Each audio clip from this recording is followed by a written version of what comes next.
you were taught something about the Great Pyramid that may not be true. Since you were a child, you heard the same story. The Great Pyramid of Giza is a tomb. It was built for Pharaoh Khufu. His body was placed inside, surrounded by gold and treasure. You nodded. You accepted it. Everyone did. But here is what the history books quietly forget to mention. No mummy has ever been found inside the Great Pyramid. No treasure, no body, no inscription with Khufu's name written on the walls. When explorers first broke into the king's chamber in the 9th century, they found one thing: an empty stone box. That's it. Nothing else. So if it was not a tomb, what was it? My friends, that is the question we are here to answer today. And I promise you, by the end of this story, the way you see that ancient triangle against the Egyptian sky will never be the same again. Imagine standing at the base of a structure so large it takes 10 minutes just to walk around it. You are in Giza, Egypt. The year is 2560 BC. The desert air is dry and sharp in your throat. The sun is so bright it turns the white limestone surface into something like a second sun, burning your eyes just to look at it.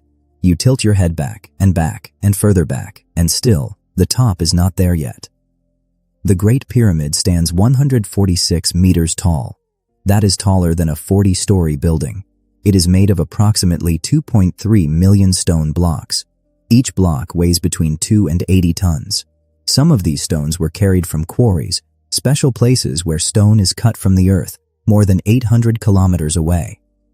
It took roughly 20 years to build. At its peak, scientists estimate 20,000 to 30,000 workers were on site every single day. And here is the detail that stops engineers cold when they first hear it. The base of the pyramid, a square covering 53,000 square meters, is leveled to within just 2.1 centimeters, 2 centimeters, across an area bigger than 10 football fields, with no laser technology, no modern measuring tools, just human hands, human eyes, and human brilliance. How is this even possible? We will get there, but first, you need to meet the man behind it all. His name was Hemiunu, and he was the most powerful architect in the ancient world. He was the nephew of Pharaoh Khufu himself. He held a title that translates roughly as overseer of all construction projects of the king. In other words, if the pyramid went wrong, it was his fault. The weight of that responsibility was real. It was heavy. It sat on his shoulders every morning when the sun rose over the desert. We know Hemiunu existed because his statue was found, buried in a special tomb near the pyramid, as if placed there with intention. The statue shows a heavy-set man with a serious face, a man who looks like he carried great burdens, a man who knew the cost of perfection. But here is the detail that sends a cold feeling down your spine. When the statue was discovered, its eyes had been deliberately destroyed, gouged out, removed, not by time, not by accident, by human hands, on purpose. Historians believe this was done to prevent Hemiunu's spirit from seeing its way back into the world. Someone, at some point in history, was deeply afraid of this man's memory. Why would anyone fear an architect?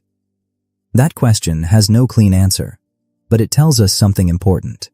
Hemiunu was not just a builder, he was a force, and the pyramid was not just his project, it was his obsession, his sacrifice, the thing he gave his entire life to create. For centuries, we believed something cruel about the people who built this pyramid. We believed they were slaves, thousands of suffering human beings forced under the whip of brutal overseers, dying in the desert so that a pharaoh could have his monument.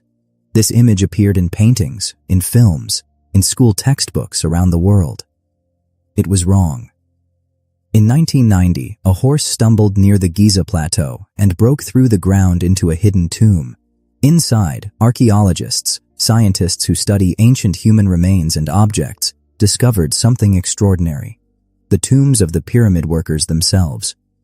And what they found changed everything. These workers ate well. Records show they received daily rations of beef, fish, and beer. They had access to medical care. Ancient bones found at the site show evidence of successful surgery, healed fractures, amputations that the patient survived. One man's leg bone shows that a complex break was set correctly, and the bone grew back strong.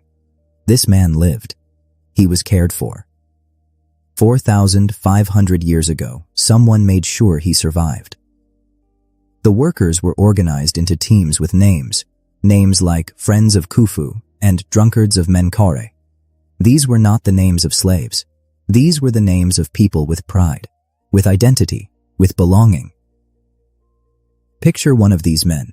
His hands are rough and cracked from years of stone. His back aches every night. But when he looks up at what he is building, something enormous, something that touches the sky, he does not feel broken. He feels like he is part of something that will last forever. He was right. In 2017, scientists pointed a machine at the pyramid and found a room that nobody knew existed. The project was called Scan Pyramids.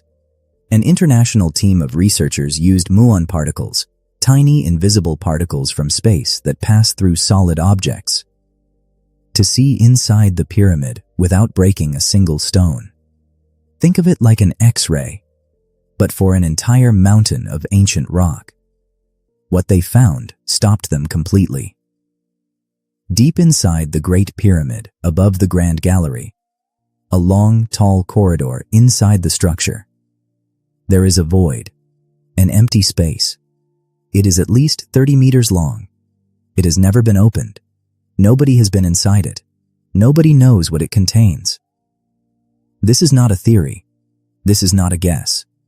This is confirmed by multiple scans, reviewed by scientists across 4 countries, and published in the journal Nature, one of the most respected science publications in the world. A secret room, hidden for 4,500 years, still sealed, still waiting. And we have no idea why it is there. Could it contain records? Religious objects? A second burial chamber? Could it explain why no mummy was ever found in the pyramid? We do not know. We genuinely, honestly, do not know. And that mystery, that beautiful, frustrating, magnificent mystery, is still alive today. Here is the fact that keeps engineers awake at night. The 4 sides of the Great Pyramid align with true north, south, east, and west. This is called cardinal alignment, pointing toward the exact directions of our planet. The alignment is accurate to within 0.05 degrees. That means it is almost perfect. Almost, but not quite. And that tiny imperfection is itself a mystery, because it matches the movement of Earth's axis over thousands of years. The Greenwich Observatory in London, built in 1675 with advanced instruments, is less precisely aligned than the Great Pyramid. The ancient Egyptians had no compass, no satellite, no GPS, no digital measuring tools of any kind. According to researchers at the University of Amsterdam, they may have used the stars, specifically the rotation of the night sky around the North Pole, to calculate direction with extraordinary accuracy. They watched the sky for months. They marked sunrise and sunset positions during the autumn equinox. The equinox, when day and night are exactly equal length, gave them a perfect east-west line. From that one line, everything else followed. They did not guess. They observed. They were patient. They were precise. And in doing so, they built something more accurate than we could easily replicate today without modern technology. Can you imagine the depth of knowledge hidden inside ancient minds that we have never given enough credit to? So what is the Great Pyramid really? It is not, or perhaps not only, a tomb. It is something older and deeper than that. It is a statement, a declaration, a powerful public announcement made in stone. It says, "We were here, brilliant. We solved problems that should have been impossible, and we built something that time itself cannot destroy." Think about the people in your own life who built things meant to last. A grandmother who planted a tree she would never sit under.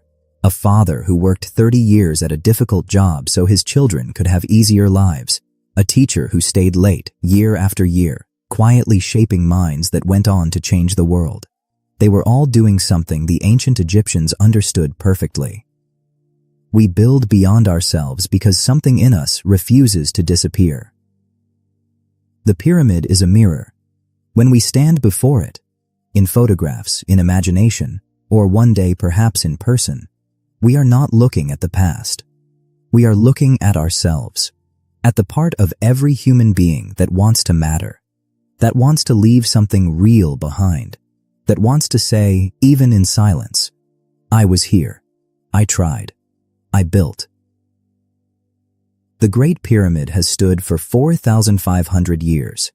It has survived earthquakes, invasions, floods of time, and centuries of mystery.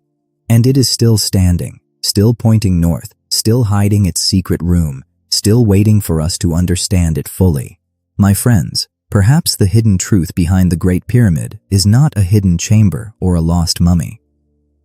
Perhaps the hidden truth is this: the people who built it were just like us.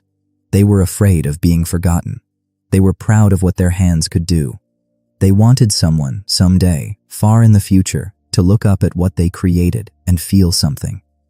And here you are, thousands of years later, feeling exactly that. May you build something in your own life that carries your best self forward, something that lasts long after the moment is gone and speaks for you even when you are silent.